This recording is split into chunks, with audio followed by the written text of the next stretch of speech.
Súper. Ya, entonces, hola a todas y a todos los que se conectaron. Em, Como dice ahí, hoy día lo que vamos a ver es que vamos a leer el enunciado de la tarea 2 y además hay algunos pequeños tips o algunas explicaciones para que lo puedan resolver mejor.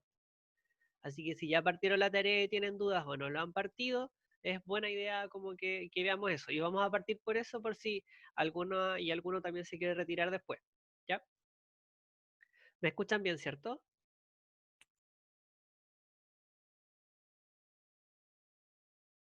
Tengo como un trauma con que no me escuchan. Ya. Entonces, vamos a ir paso por paso con la tarea. Entonces, esta era la pregunta uno y dice que se muestra un registro sísmico de una adquisición de datos en algún lugar de Santiago. Quizás eso le pueda servir para la parte de interpretación, que son 17 trazas sísmicas o una línea de geófonos. Más o menos ya hemos hablado cómo funciona el método de refracción.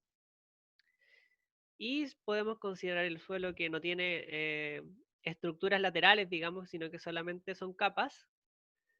Y se produce un martillazo en X igual 0. Y así, de hecho, se ve la sísmica de refracción. O sea, este es un perfil pseudo real. eh, y lo importante aquí es que se ajustan 3 rectas. Entonces, esto podemos suponer que es como una curva camino-tiempo, porque acá tenemos el tiempo en segundos y acá el X en metros. Ya que son las curvas de camino-tiempo que hemos visto en las ayudantillas y en clase. Entonces tenemos la primera recta, la segunda recta y la tercera recta. Ya, entonces me dicen la ecuación de cada una de las rectas. Y en una ecuación de la recta nosotros tenemos una pendiente y un coeficiente de posición que atraviesa el eje de la y, ¿cierto? En este caso del tiempo. Entonces la pendiente siempre es lo que acompaña al X. ¿Ya?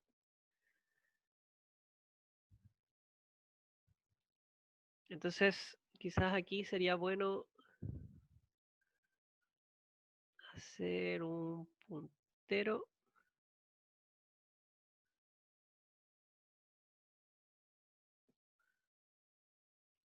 Entonces tenemos una ecuación que es de la forma, la recta es y es igual a mx más c. Entonces todo lo que acompaña al x es la pendiente. Entonces aquí tengo un poquito la explicación de lo que está pasando. ¿Ya? Entonces vamos a poner el video que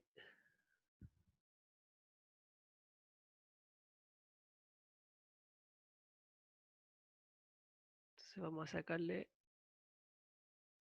Entonces aquí tenemos el ejercicio, digamos, que hizo, que fue que hay una fuente, en este caso un martillazo, no un terremoto, y las ondas empiezan a llegar a los geófonos y se registra ese sonido en la primera llegada. Entonces, la primera llegada, los primeros geófonos registran la onda directa, que va por esa superficie. Pero llega un punto en que las ondas refractadas van a llegar antes que la onda directa. ¿Y por qué? Porque V2 es mayor que V1, V3 es mayor que V2 y así sucesivamente. ¿Ya? Entonces, lo que, lo que podemos ver en una curva camino-tiempo es que las pendientes van a estar asociadas, la primera pendiente va a estar asociada siempre con la onda directa, porque es la primera que llegó a los primeros geófonos, es decir, con esta. Y aquí tenemos una curva camino-tiempo donde podemos ver que la primera pendiente era eso, está asociado a la onda directa. Y las otras pendientes van a estar asociadas a las ondas que viajan por la interfaz y que son refractadas. Entonces la segunda pendiente tiene que ver con este tiempo de viaje Y por eso es así. Y finalmente tenemos, en este caso incluso tenemos las tres capas del mismo problema. La tercera pendiente va a estar relacionada con esta curva camino-tiempo. ¿Ya? Entonces, nosotros vimos en ayudantía y también en clases que ustedes siempre calculan o se calcula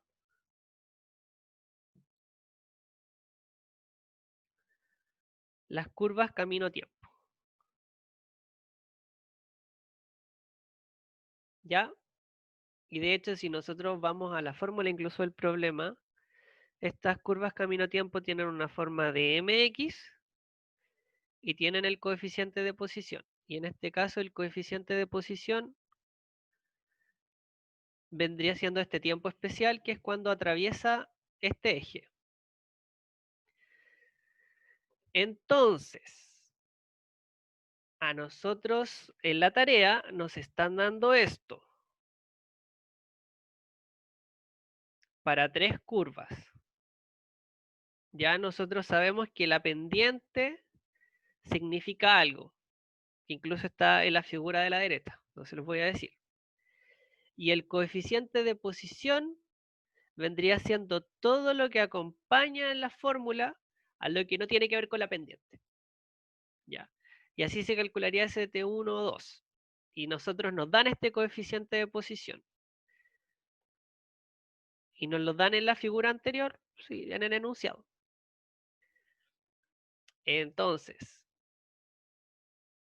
yo puedo tomar todo lo que es el coeficiente de posición, que es una fórmula que incluso se la di en el enunciado y que la pueden ver en las ayudantías, que la pueden ver en clases, e igualamos ese coeficiente de posición a una expresión que va a estar en función de h's y b's, como pueden ver en la fórmula que les puse.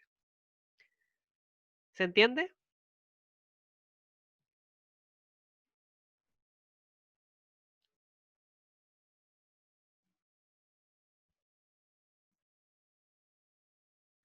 ¿Se entiende cómo tienen que hacer la pregunta entonces? Entonces, a nosotros nos están dando una curva con el tiempo en segundos. ¿Ya? Entonces, las curvas no significan velocidad, sino que es una curva camino-tiempo. ¿Sí? ¿Alguna pregunta con esto? Si no, pueden hacerlas al final o se pueden ir acordando. Entonces, de nuevo, a nosotros aquí nos dan esto, igual a mx más c, y el c en el fondo tiene que ver con este tiempo que atraviesa el eje del tiempo, literalmente, y esa es una expresión que en clases lo vieron, lo vimos en ayudantía, me queda en función de los espesores y de las velocidades. Y además las velocidades las podemos saber por otra cosa también, ¿cierto? Entonces, para el caso, pueden expandir la fórmula, para el caso solamente de la primera capa, y les va a quedar todo lo que acompaña a la pendiente como este tiempo, y después pueden hacerlo para la otra capa y todo lo que no acompaña a la pendiente con este tiempo y pueden calcular los espesores. ¿Sí?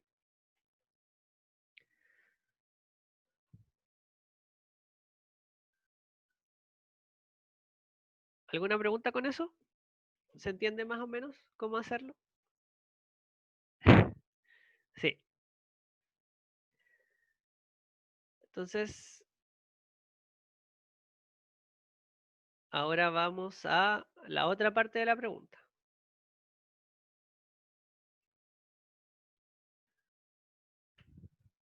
Vamos a la pregunta 2 de localización.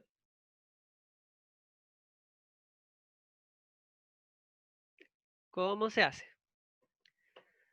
Entonces, yo les hablo del terremoto de Pichilemu de cierta magnitud. Eh, Varía un poco la magnitud de este terremoto dependiendo de la agencia.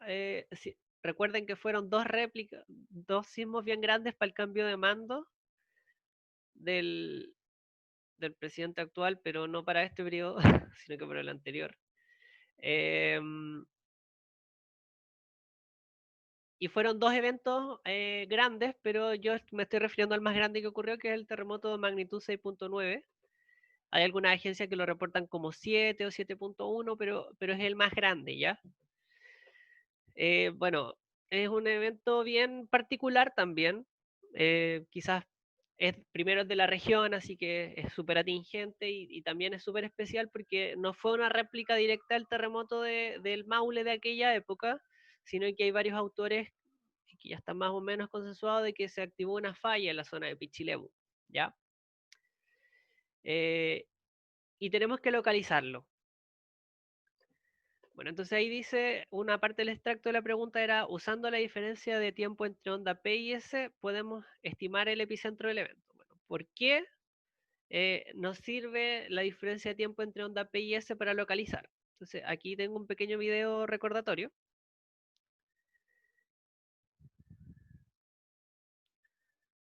Ya, donde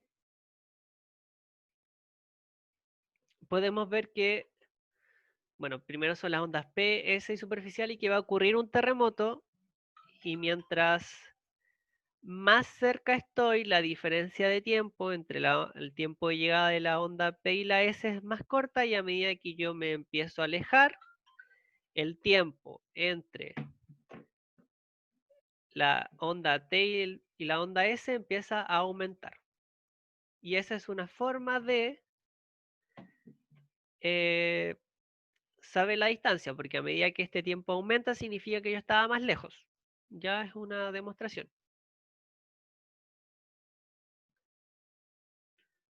¿Hasta ahí algún problema? No debiese serlo porque lo vimos en ayudantía y lo vieron en clases. Pero de todas maneras, ¿alguna pregunta con eso?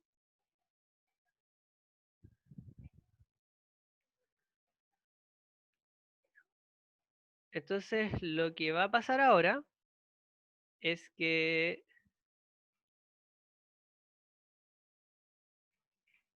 vamos a ver cómo funciona la herramienta que yo les puse en el problema, que es la herramienta de triangulación.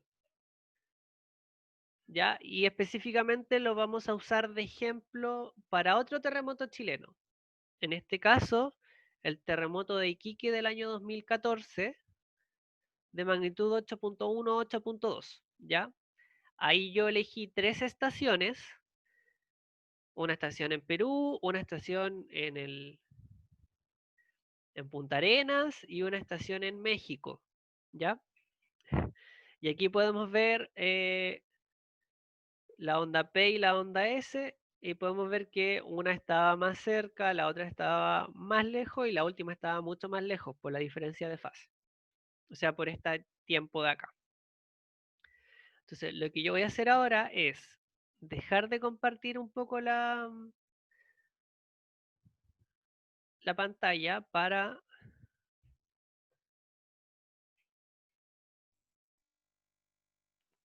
que podamos...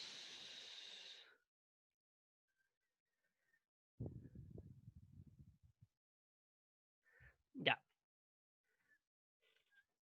Se supone que ustedes deberían ver...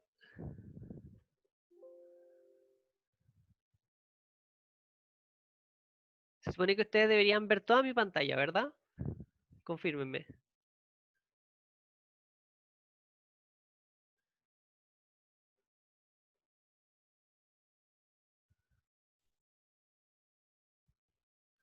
Ya. Entonces, vamos a hacer clic en la herramienta.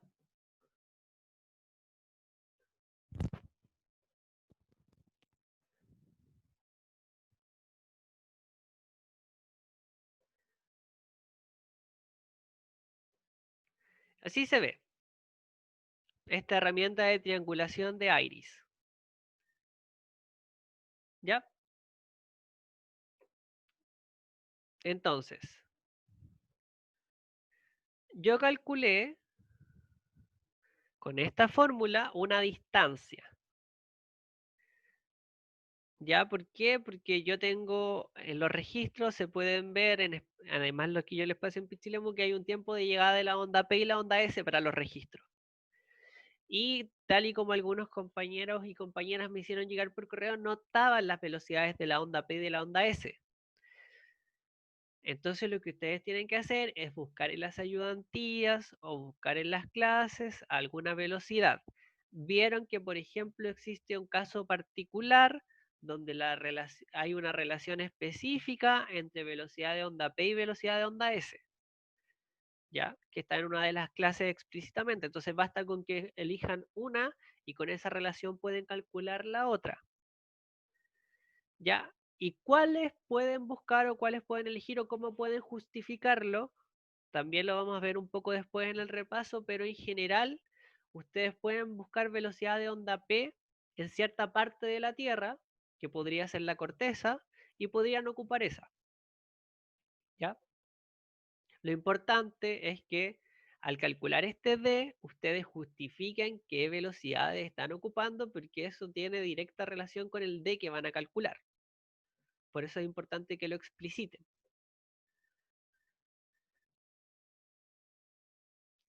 Entonces, volviendo un poco al tema de cómo usar la aplicación, yo tengo una pequeña trampa y calculé las distancias. Entonces yo tengo la longitud, la latitud y la distancia que ya calculé para 3 estaciones. Las 3 estaciones que yo les dije. Entonces, en esta aplicación, lo que yo tengo que hacer es agregar la estación. Y aquí me aparece una estación que de hecho yo puedo mover y es interactivo el tema del círculo para la localización. Pero yo aquí puedo definirla. Entonces la estación 1, que está en Perú, la estación Nana, NNA. Y la estación Nana tiene una latitud de 11.99, pegar, y una longitud de menos 76.84, pegar. Y ahí me la ubicó donde está la estación. Ya esa latitud y longitud está en los registros de cada una de las estaciones. ¿Ya? Y además yo calculé esta distancia con ciertas velocidades y con la diferencia de tiempo de llegada de la onda P y la onda S. Entonces, listo. Entonces, ya está marcado esta distancia que yo calculé. ¿Y cómo agrego las otras estaciones? Agrego la estación y me aparece una estación 2. En este caso era una estación que ya les dije que estaba cerca de Punta Arenas. Entonces, se llama, esta se llama GO08 y está en esta latitud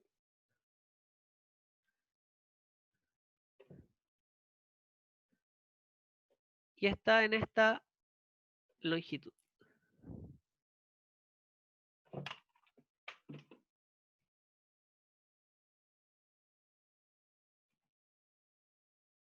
Y calculé la distancia con la fórmula. ¿Y vieron? Ahí me aparece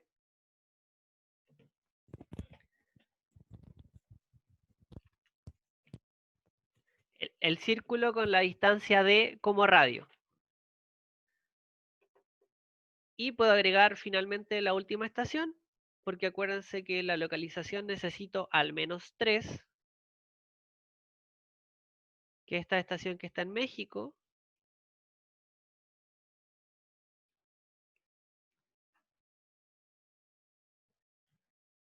que está, bueno, obviamente está en el hemisferio norte, así que la latitud es positiva.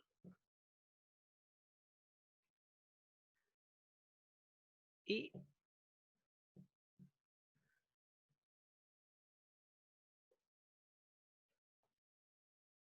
También calculé una distancia.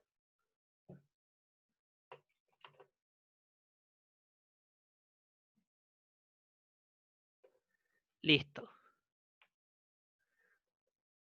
Bueno, estaba en Guatemala la estación, perdón. Entonces podemos ver que si yo me acerco, existe un punto donde se encontraron estas tres circunferencias, que es el punto ahí. Y nosotros podemos decir que entonces ahí fue el epicentro, ¿cierto? Y esta herramienta me permite, entonces, bueno, si yo le hago clic en list, me aparecen las estaciones que yo estoy ocupando. Y si nos vamos al menú que está en esta sección, podemos nosotros agregar aquí bueno, tenemos opciones de mapa, ¿cierto? Podemos agregar todos los terremotos, por ejemplo, que han ocurrido. Podemos agregar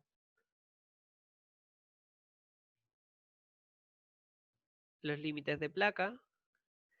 Y también podemos agregar un terremoto del usuario, digamos, de nosotros que estamos haciendo este ejercicio. Entonces nosotros podemos decirnos que nos muestre el marcador.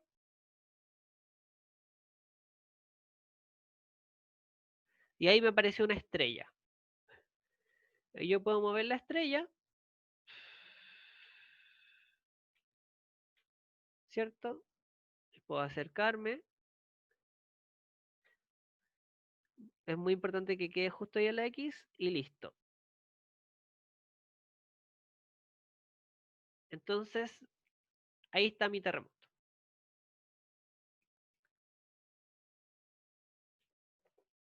¿Alguna pregunta con esto?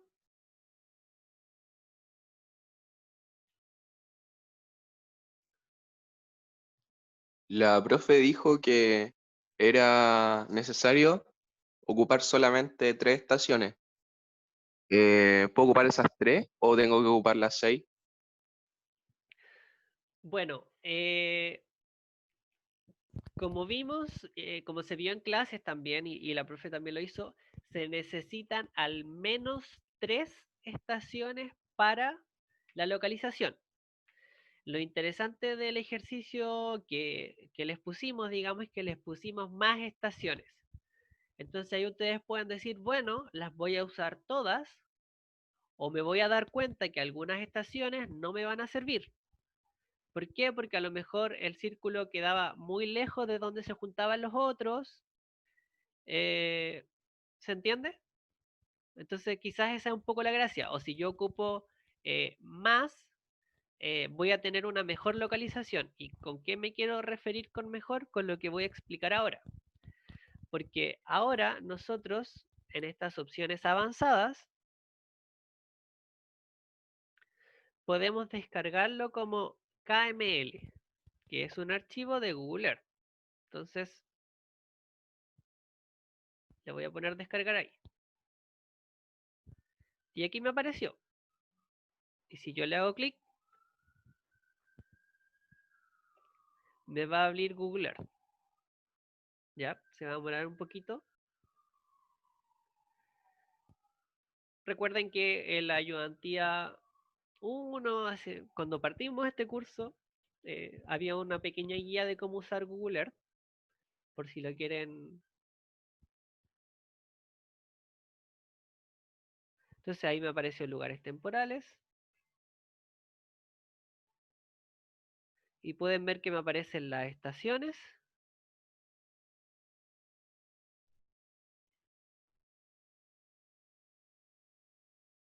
Entonces, yo me puedo acercar donde estaba.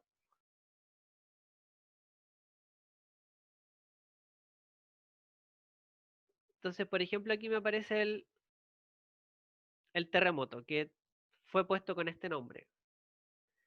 Ya, ahí me aparece el terremoto. Y aquí me aparece la estación G08. ¿Ya? ¿Y qué es lo interesante de esto?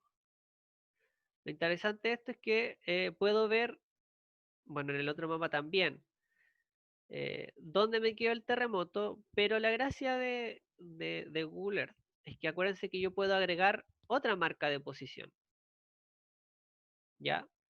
Que podría estar acá.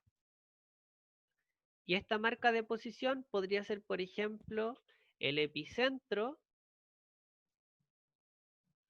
según el Centro Sismológico Nacional. Y puedo comparar mi resultado con el resultado del epicentro del Centro Sismológico Nacional.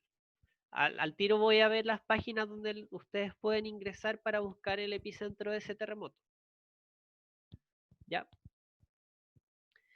Y por ejemplo, puedo también agregar otra marca y decir que aquí estuvo el epicentro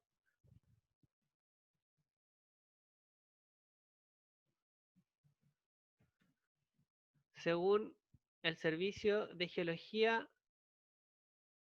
de los Estados Unidos, USGS, USGS.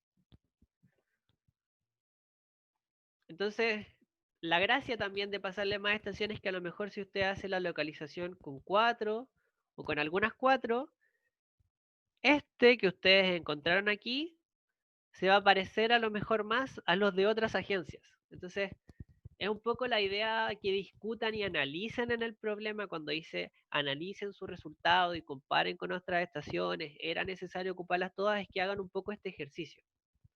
Ya, porque a lo mejor si yo ocupara 5 estaciones me quedaría un poco más acá. ¿Se entiende? Porque además nosotros estamos haciendo aproximaciones bien simplistas, ¿cierto? Eh, respecto al problema. ¿Dudas con esto? Entonces después ustedes aquí mismo, si nos alejamos un poco, bueno, pueden agregar un poco, pueden agrandar los marcadores para que se vean más grandes y presentar el mapa con las estaciones utilizadas y los epicentros. ¿Ya? Entonces, vamos a ver, aquí entonces viene la parte del análisis. Realizar un análisis del resultado, comparar su resultado con otra fuente de información. Entonces, ¿cómo lo podemos comparar? Podemos exportar, como ya lo vimos, a Google Earth. Podemos buscar la localización del epicentro de otras fuentes y también los podemos agregar, como ya lo vimos, en Google Earth. ¿Ya? ¿Qué otras fuentes se pueden usar? Aquí les tengo tres fuentes, tres posibles fuentes. Es cosa, por ejemplo, de que ustedes busquen el terremoto de Pichilemu en Wikipedia y les va a aparecer dentro de las bibliografías de ese artículo los reportes de ciertas agencias, por ejemplo. Pero aquí yo les puse tres. Vamos a partir de la menos conocida a la más conocida. Tenemos el GFZ, un instituto de eh, geofísica en Alemania, específicamente en Potsdam, una ciudad cercana a Berlín. Y vamos a ir. Entonces, así funciona la página, está en inglés, pero ustedes pueden buscar de la fecha desde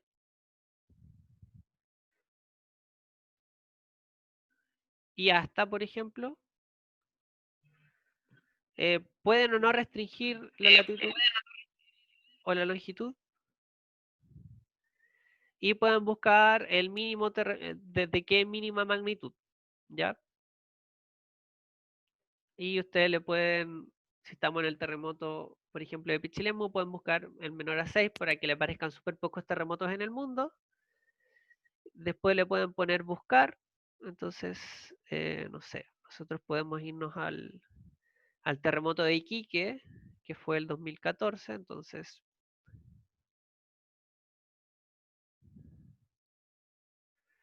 y fue en abril. Entonces, desde el 1 de abril hasta el 30 de abril. Y ponemos que el mínimo fue a 6 y buscamos.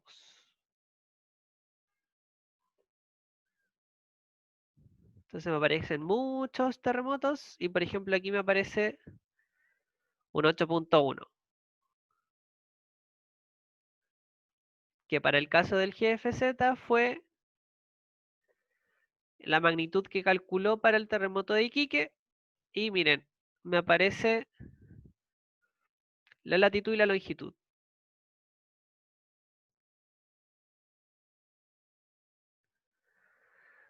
Ya, eso con el GFZ.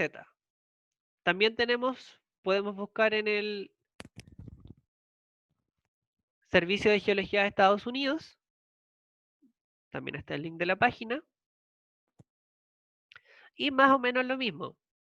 Incluso pueden buscar y está la página de Wikipedia USGS. Pero podemos nosotros elegir la mínima magnitud, en este caso 7, por ejemplo, en la fecha. Entonces, 2014. Era abril, ¿cierto? Del 1 de abril hasta el 2014. Podemos buscar hasta el 31 de abril. No, este es el mes, perdón. 04/31. Incluso nosotros podemos aquí, lo podemos buscar en el mundo o lo podemos buscar solamente en Chile. Busquémoslo solamente en Chile.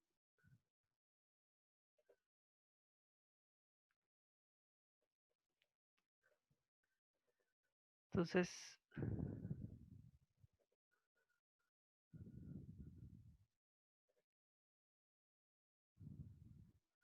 nosotros podemos incluso hacer esto.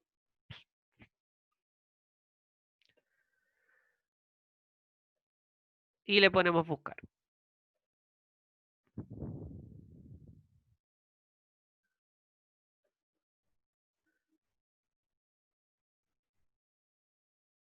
Aquí me aparecieron los terremotos y si yo le hago clic acá, me aparece el terremoto de Iquique y su localización.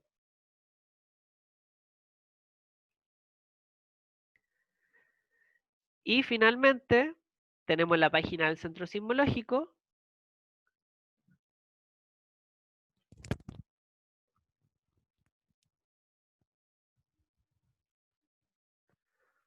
Sismología.cl, sismos por día. Y podemos perfectamente buscar el año 2014, el 3 de abril.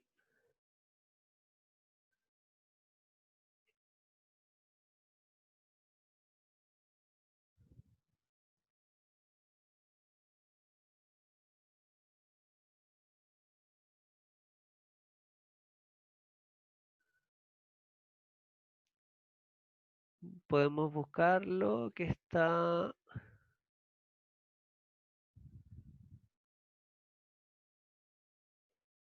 A ver, fue el día 2, como está en hora UTC.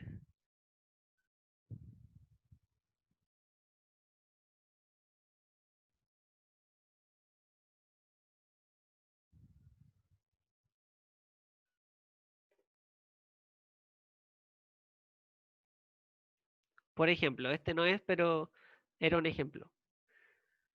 Y aquí podemos ver la latitud y la longitud según el Centro Sismológico Nacional. ¿Ya?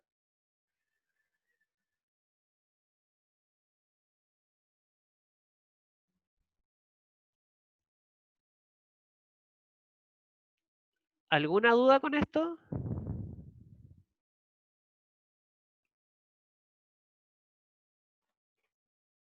Cuando se refiere a comparar con otras fuentes, ahí están las fuentes, y en el fondo es ver cómo les quedó su epicentro en comparación y por qué podrían ser distintos, ¿cierto?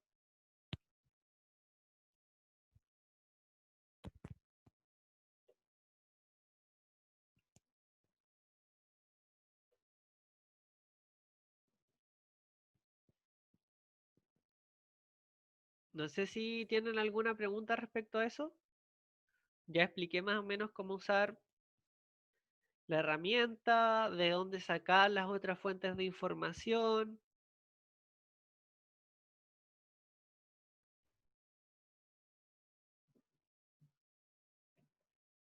¿Aló?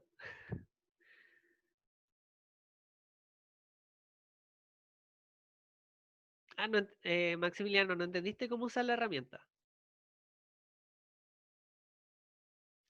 Si me pudieras decir... Ah,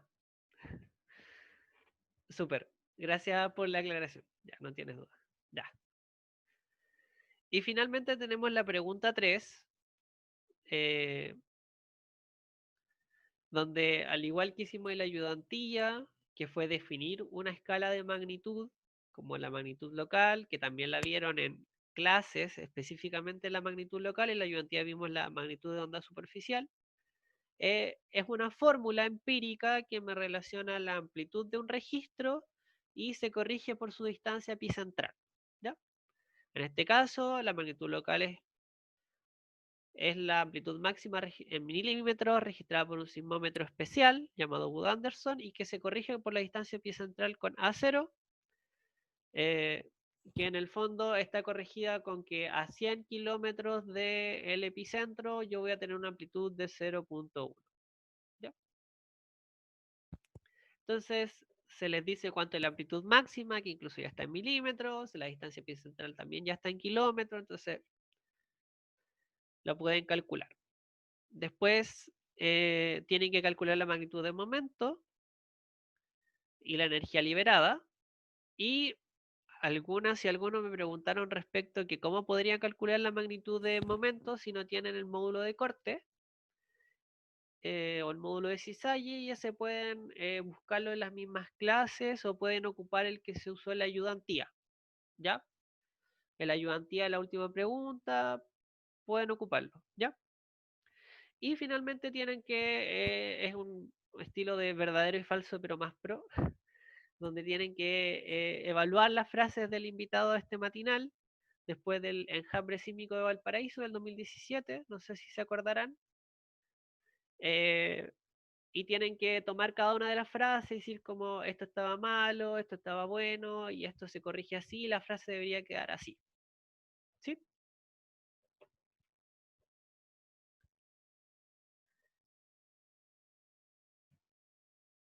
Eso con la tarea. ¿Alguna pregunta de la tarea? Yo tengo una duda, pero de la P1.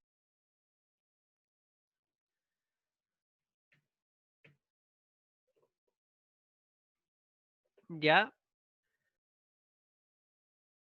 En la parte C creo que es, donde sale la tabla. Esa. ¿esta?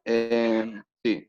¿Esto es respecto a lo que hicimos anteriormente o está preguntando solamente en un caso separado?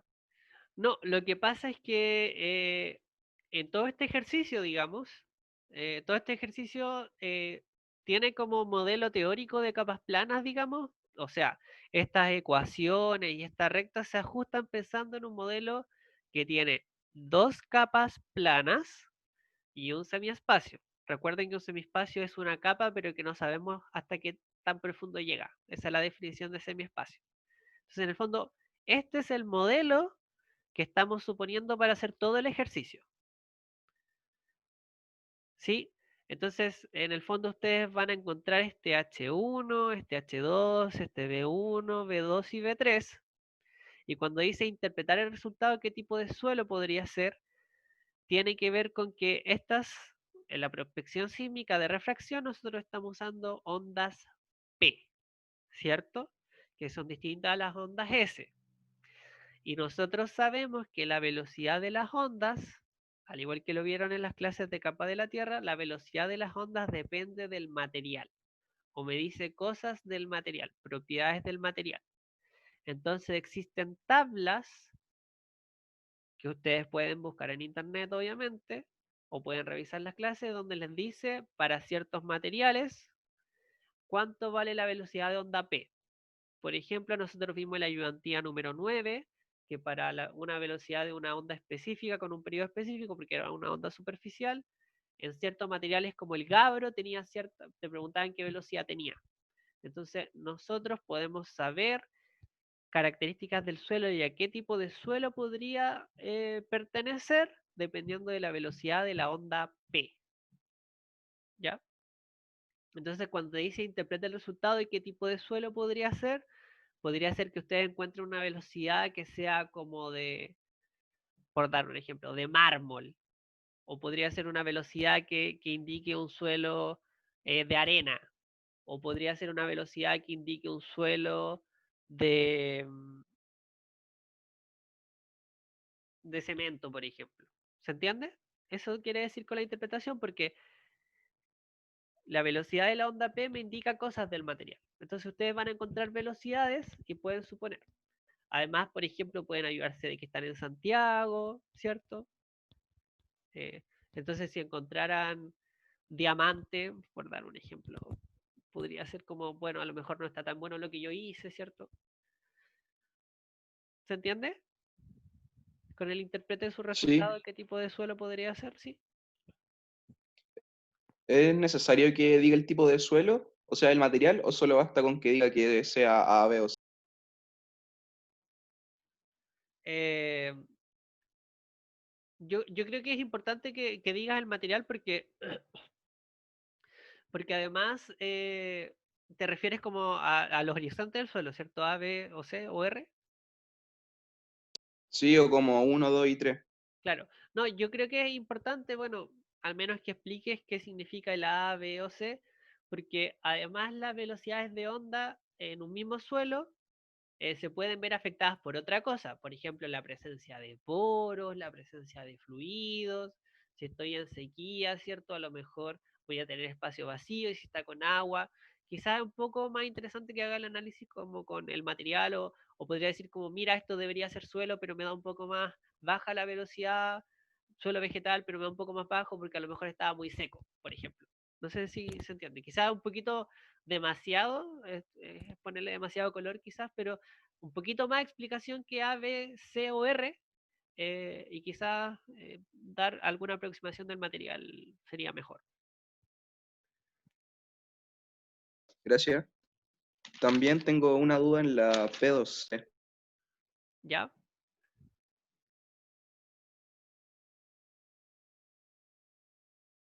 ¿Cuál sería la duda? que no entiendo la pregunta.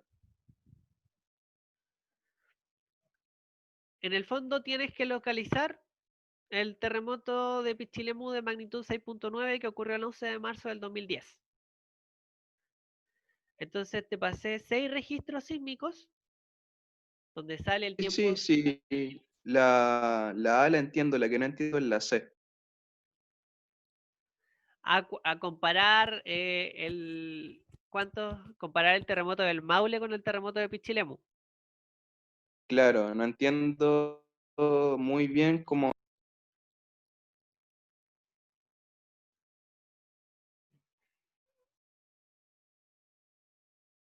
¿Aló? Sí, sí, te escucho. Ah, ya. Eh, puedes ver en la ayudantía pasada, porque hay una pregunta donde nosotros comparábamos terremotos, ¿ya? Y para comparar terremotos ocupábamos el momento sísmico. Y ahí sale cómo hacerlo, digamos. Como que es como lo máximo que... Porque en el fondo está hecho en una ayudantía. En el fondo tienes que decir, por ejemplo, que 25 terremotos de Pichilemu equivalen a un terremoto Maule, por ejemplo. Eso es como comparar. ¿Y cómo se hace eso? Ya, Con el momento gracias. sísmico. ¿Ya?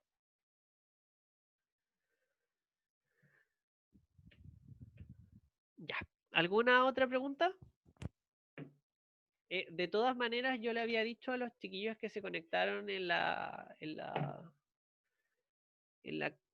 horario de consulta el día viernes, que fueron un par de personas, que estaba pensando que quizás es buena idea hacer un horario de consulta mañana miércoles.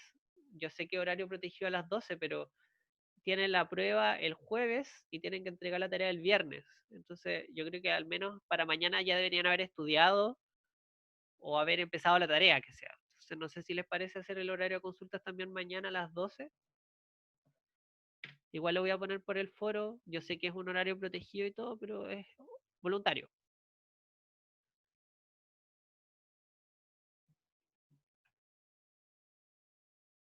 Así que ahora vamos a hacer el pequeño repaso. Un pequeño repaso de lo que debería entrar el control, salvo que no tome un poco aquí calor.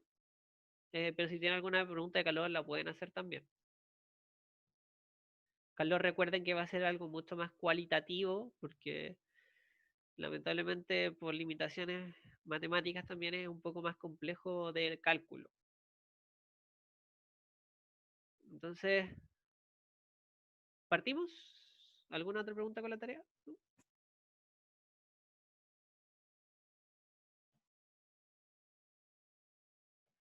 Ya. Entonces, lo primero es volver un poco a las ondas sísmicas. Ya, estas ondas sísmicas se producen al momento de que ocurre una ruptura, un terremoto, y tenemos las ondas P, las que tienen la mayor velocidad, eh, que es una onda longitudinal que se conoce, y que la dirección de propagación de la energía, porque acuérdense que las ondas son energías porque la masa, digamos, queda en el mismo punto, es paralela a la dirección del movimiento. La dirección de propagación es paralela al movimiento de la partícula. ¿Cierto? Entonces, si viene hacia un lado, la partícula se va a mover hacia un lado y el otro. En el caso de la onda P, generalmente se mueve hacia arriba, hacia abajo, porque viene de abajo la onda. ¿Ya? Después tenemos la onda S, que es una onda transversal, eh, que es su movimiento es perpendicular a la dirección de propagación de la onda. ¿Ya? Bueno, y obviamente la onda S tiene menor velocidad que la onda P. Esta onda S tiene ciertas particularidades. Por ejemplo, eh, no se puede transmitir por fluidos, por ejemplo. Entonces eso es súper importante que ustedes lo tengan claro. Después tenemos el paquete de ondas superficiales, que se conoce y que principalmente tiene dos tipos de ondas, la onda Love y la onda Rayleigh. ¿Ya? Por ejemplo, pueden ver que la onda Love, aquí no sé si se logra ver, pero la amplitud en profundidad empieza a disminuir. Ya eso es súper importante. Y la onda Rayleigh también disminuye la amplitud y tiene un movimiento retrógrado que se conoce, ¿ya? Entonces, un terremoto produce energía que se transmite en forma de ondas por la Tierra. Y esa energía se transporta de una manera y hace que las partículas o lo que está en superficie se mueva de cierta manera. ¿Ya? Bueno, estas ondas, esta energía se registra en un sismograma. Un sismograma es el registro de un terremoto. ¿Ya? Aquí podemos ver cuando ocurre el terremoto, que va a ocurrir en la corteza, en la superficie de hecho, y podemos ver cómo viajan las ondas P y las ondas S. La onda P es la más rápida, ¿cierto? Movimiento arriba-abajo, paralelo al movimiento de la onda, después el movimiento derecha-izquierda que es perpendicular al movimiento de la onda con la onda S, y después llega las ondas superficiales que, como su nombre lo indica, viajan por la superficie y generalmente presentan la mayor amplitud en un sismograma. Ya es súper interesante que al menos sepan identificar en un sismograma al menos estos tres paquetes de ondas. ¿Ya? Bueno, antiguamente se medía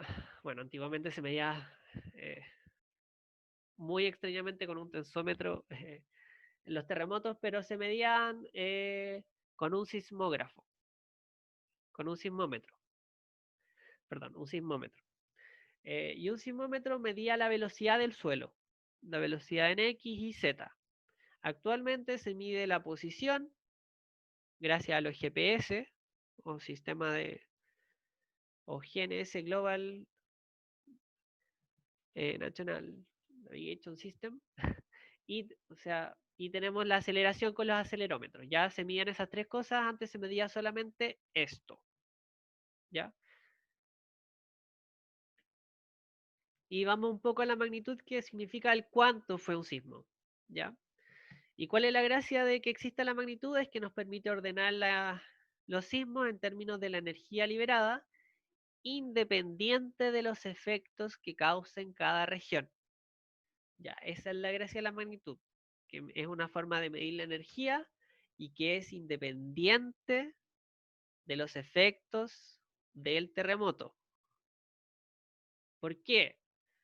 Porque si nosotros comparamos el terremoto de Haití que ocurrió en el 2010 y el terremoto de Chile del 2010, la destrucción que causó el terremoto de Haití fue mucho, mucho, mucho mayor en la isla La Española, ¿cierto? República Dominicana y Haití comparten la isla española. Eh, entonces hoy uno podría decir como, obviamente el terremoto de Haití fue más grande, pero no, porque la magnitud de la gracia que tiene es que es independiente a los efectos que causa en cierta región. ¿Ya? Y existen muchas escalas de magnitud o formas de medir la magnitud. Existe la magnitud de onda de cuerpo, la magnitud de momento, la magnitud coda, la magnitud local, la magnitud de onda superficial.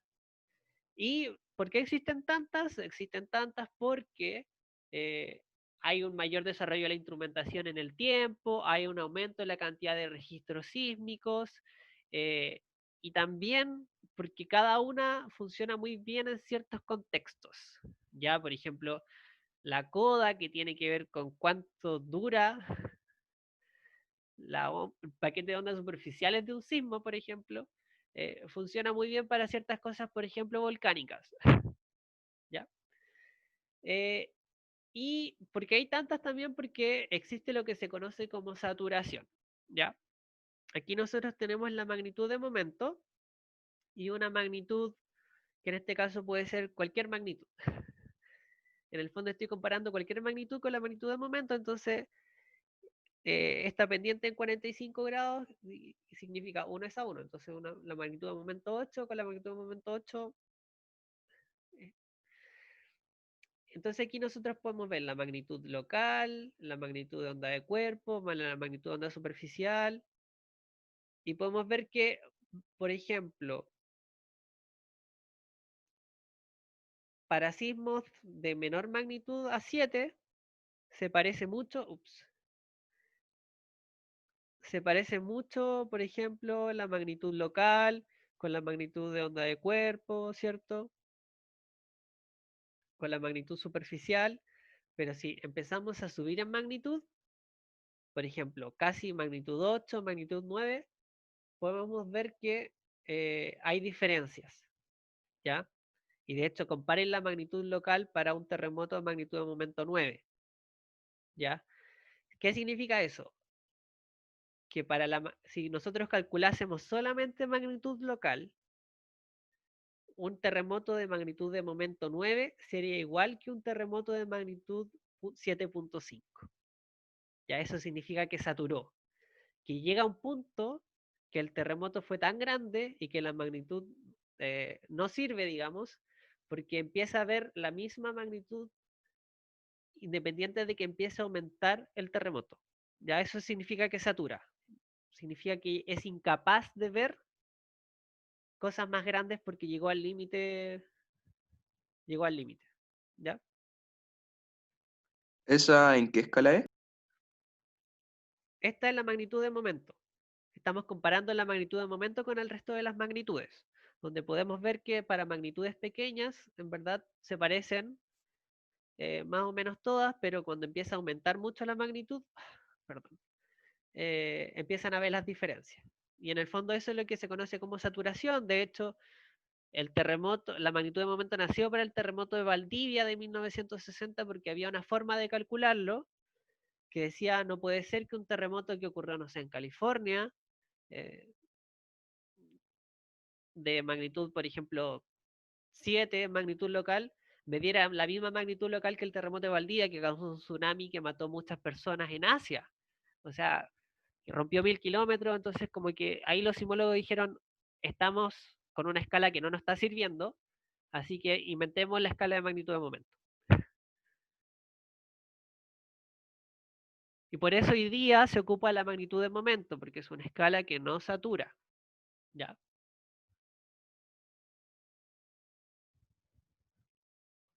Bueno, aquí un poco la explicación de la magnitud local, ¿cierto? Que lo vieron en clase, lo vimos para la tarea. Entonces, fue para mí Richter en 1935, para California, terremotos de poca profundidad, porque son de la falla de San Andreas, ¿cierto?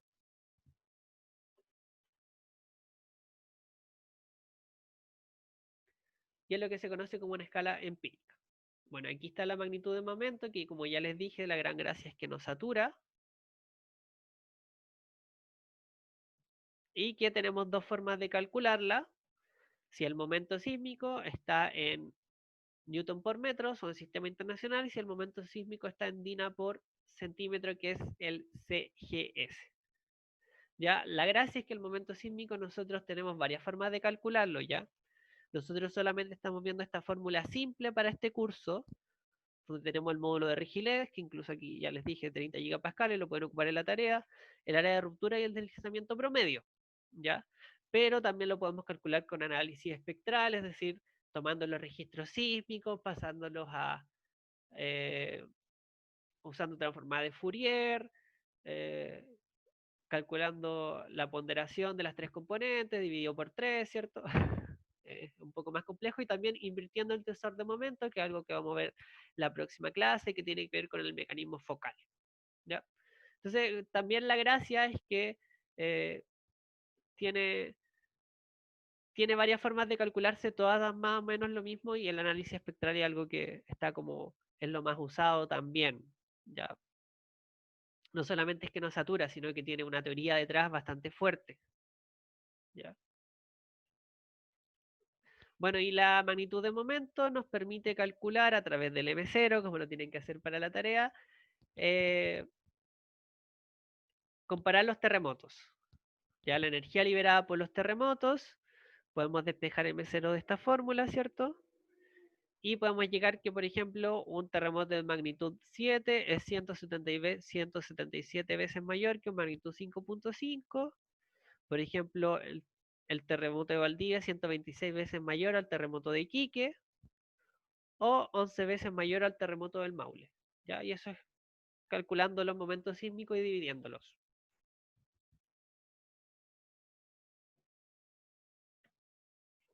Bueno, aquí viene el concepto de intensidad, que es distinto al concepto de magnitud, ¿ya? Porque la intensidad en el fondo es cómo lo sentí. Ya eso es, así se podría definir, porque y por qué es interesante saber la intensidad, porque muchas veces bueno, esta es una presentación que hice para peligro sísmico, pero las zonas más dañadas no necesariamente tienen que ver con el epicentro, con donde inició la ruptura, ¿ya? No sé si ustedes saben, pero ¿por qué el terremoto del Maule se llama el terremoto del Maule? Si la ruptura podríamos decir que fue en Concepción, de Concepción hacia el norte, hacia Pichilemu más o menos. ¿Por qué se llama el terremoto del Maule y no el terremoto de Concepción si partió en Concepción se supone la ruptura?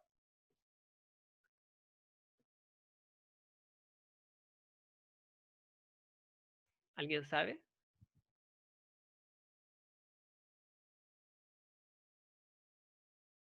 ¿O por qué el terremoto de Valdivia se llama terremoto de Valdivia si rompió 1000 kilómetros de área? O sea, rompió entre eh, la península del Arauco y Teitao hacia el sur.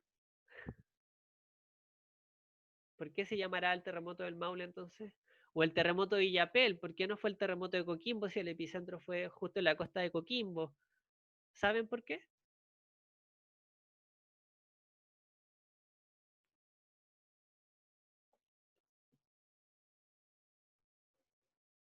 Demian dice por la devastación que produjo. Y efectivamente se llama así porque fue la zona donde causó más daño. Entonces el terremoto del Maule se llama así porque fue la región del Maule la que fue más afectada en daño, etcétera, para el terremoto del Maule. Se llama el terremoto Illapel porque efectivamente fue Illapel la zona que se vio más dañada y afectada por el terremoto, a pesar de que Coquimbo tuvo un tsunami, ¿cierto? Entonces, por eso se nombran incluso los terremotos. ¿Ya? Es un poco interesante saber eso porque también es como decir como por qué se nombra un huracán y tienen toda una forma de decirlo. Por ejemplo, cuando un huracán es muy, muy, muy dañino, como que se saca de la lista de nombres y queda para siempre así. Entonces, en general, los nombres tienen que ver con el daño que producen. ¿Y por qué es interesante también? Porque, bueno, es una escala cualitativa. Aquí podemos ver, por ejemplo, qué significa leve, es perceptible por algunas personas, solamente en pisos altos, ¿cierto? Cuando significa que es una intensidad 6, significa que fue fuerte, se caen cosas de la estantería, ¿cierto? Es bastante cualitativo. Ya se supone que la ONEMI tiene capacitados a muchas personas o informadores dentro de cada una de las regiones, principalmente de las radios, de los teleoperados, de los radio aficionados, digamos, que tienen esto como pegado en una parte y dicen como, ah, ya, voy a reportar esta intensidad. Bueno, y en el fondo de qué depende de cómo lo sentí, depende primero obviamente de cómo fue el terremoto, ¿cierto? Si fue superficial, si fue más profundo, si fue en la costa, si fue en la cordillera, ¿cierto? Pero también depende del efecto sitio y del espectro de respuesta, que son dos cosas que vamos a ver aquí rápidamente. Entonces, esto también lo deben haber visto en clases, o todo esto lo vieron en clases y este es un repaso. Entonces, tenemos tres tipos de estructuras, tres tipos de edificios. Un edificio va a estar ubicado en la playa, sobre arena, que es este. El otro edificio va a estar en suelo pobremente consolidado, suelo vegetal, por ejemplo, y tenemos una casa que está en roca. Y podemos ver los sismogramas dentro de la casa, digamos, cómo se comporta para el paso de la onda P, las ondas S, y podemos ver que las ondas S ya empiezan a causar mucho daño en las que están en arena, y aquí viene el paquete de ondas superficiales, que como ya les dije, tiene la mayor amplitud y es el más dañino, y podemos ver que, por ejemplo, la casa que está sobre roca no le pasa mucho, pero la que está sobre suelo vegetal y finalmente la que está sobre arena con agua causa bastante destrucción. ¿Ya? Lo que pasó en la playa se conoce como licuefacción y se cree que es lo que pasó en el edificio que se cayó en Concepción para el terremoto del 2010. ¿Ya? Entonces es algo que los ingenieros, las y los ingenieros tienen que tener bien claro al momento de construir, dónde estoy construyendo.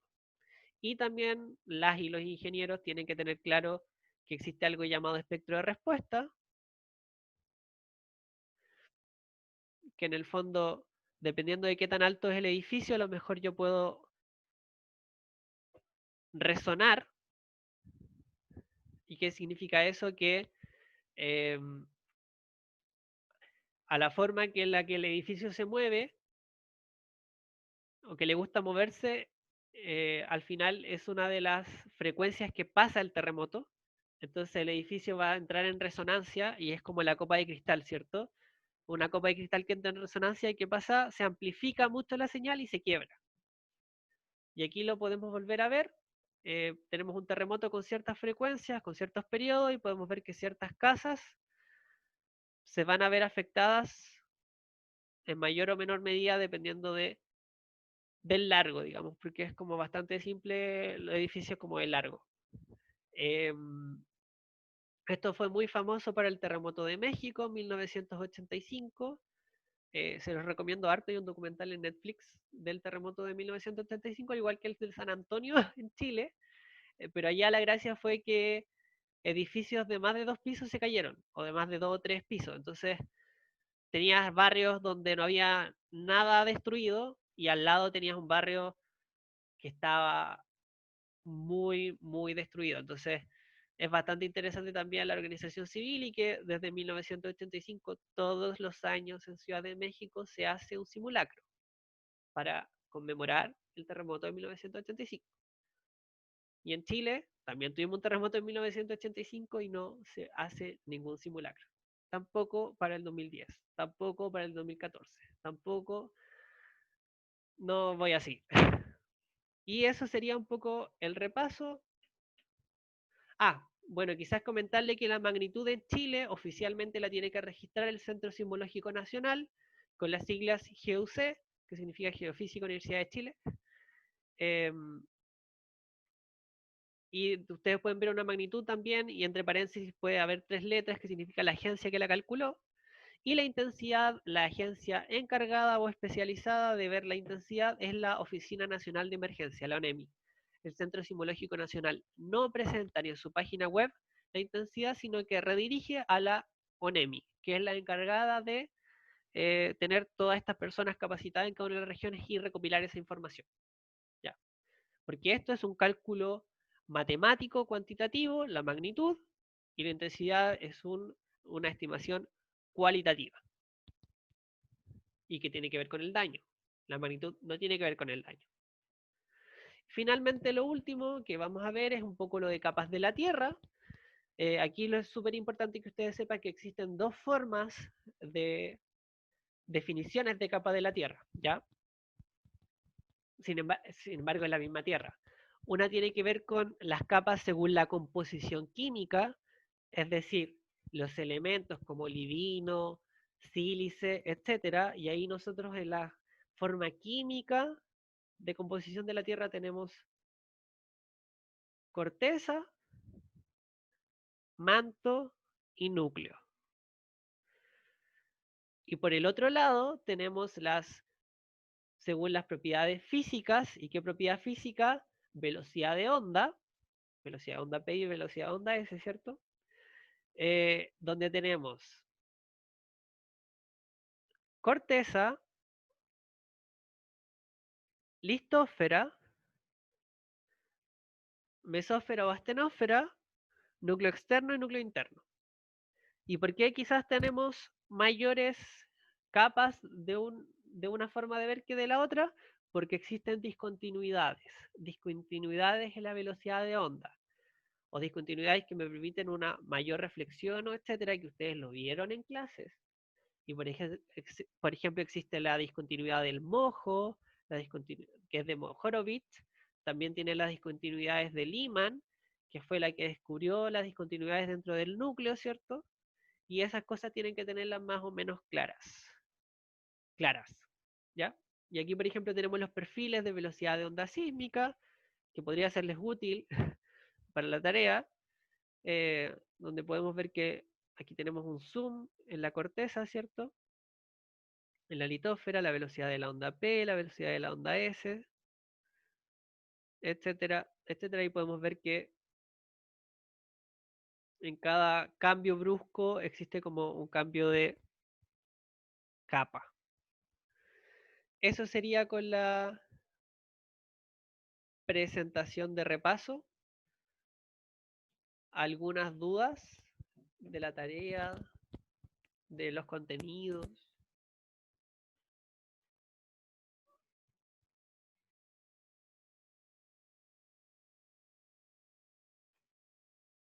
¿No?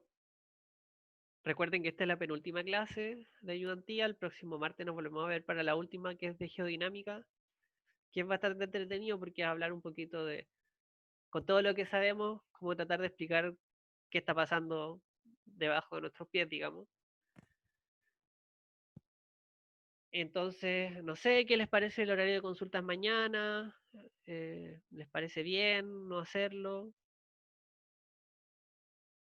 Por favor, traten de entregar la tarea el día viernes. Yo sé que está con atraso hasta el día lunes, pero tienen que pensar que tenemos que tener todas las notas puestas la semana del 17, porque después viene la opción de recuperativa y después vienen los exámenes.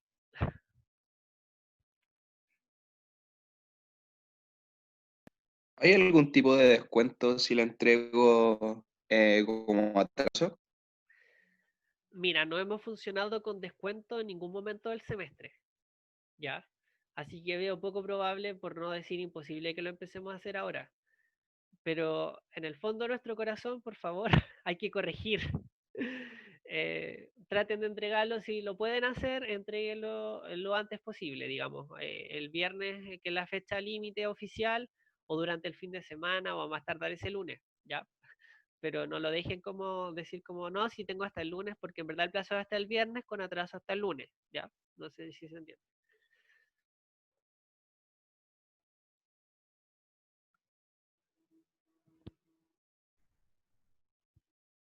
Y tengo una duda respecto a la P3, ¿Ya? que no sé cómo no me sale el resultado y busqué la ayudantía Ujú. y no encontré ninguna en que hiciera ejercicio. ¿En cuál ayudantía lo hiciste? Aquí está la P3, ¿me puede decir específicamente en cuál? La A, la B, la C, En la que a lo mejor fue un error de matemático, ¿ya? me da el logaritmo adentro del error. Yo creo que, ¿te fijaste que aquí dice menos logaritmo?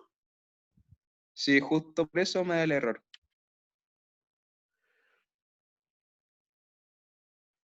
Mm, no debiese... Estás poniendo el menos adentro del logaritmo. Sí, me da No, menos porque logaritmo. debería estar afuera. Es menos logaritmo de A0. co- No es, ¿Cómo? no es logaritmo de menos A0. Es menos Ah, sí, sí lo logaritmo sé, de A0. sí, ¿Sí? ¿Sí? sí. Y te da error. Y te da error. Sí, por ejemplo, acá en el resultado me da menos logaritmo a 0 igual a 3,24. Y ahí eso no sé cómo sacar el a 0. Ah, no sabes cómo despejar. Claro, Bueno, en la calculadora tienes un, donde dice, bueno, no sé cómo será la tuya, pero donde dice logaritmo, en el fondo, si tú generalmente haces shift o alfa, te entrega como la función inversa. sí, si eso se me entrega un 10 elevado a x. Claro.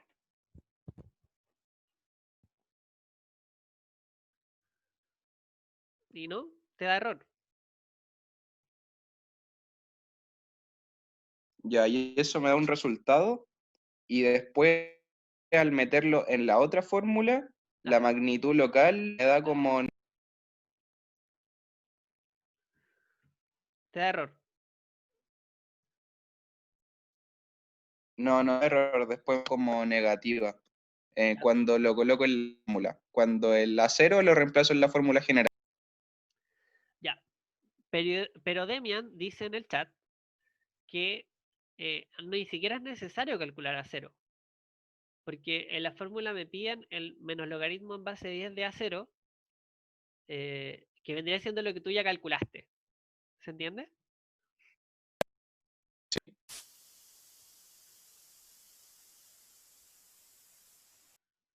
¿Sí? Y aún así te da una magnitud local que no la consideras real.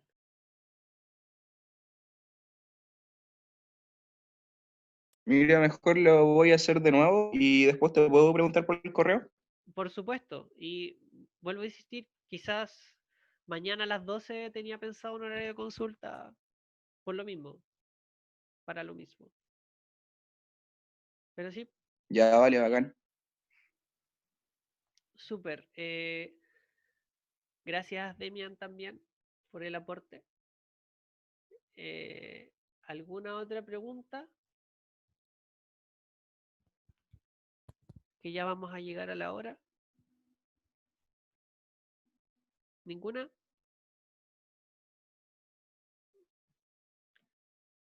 Entonces, dejamos hasta aquí. Espero que le echen una repasada a los contenidos. La prueba es el jueves. Eh, Revisen las ayudantías. En general, la tarea está muy en función de lo que vimos en clase. La profe dijo que se empareja la tarea. A mí no me dijo nada Demian, tendría que confirmarlo. Ah, ¿es en pareja? Sí.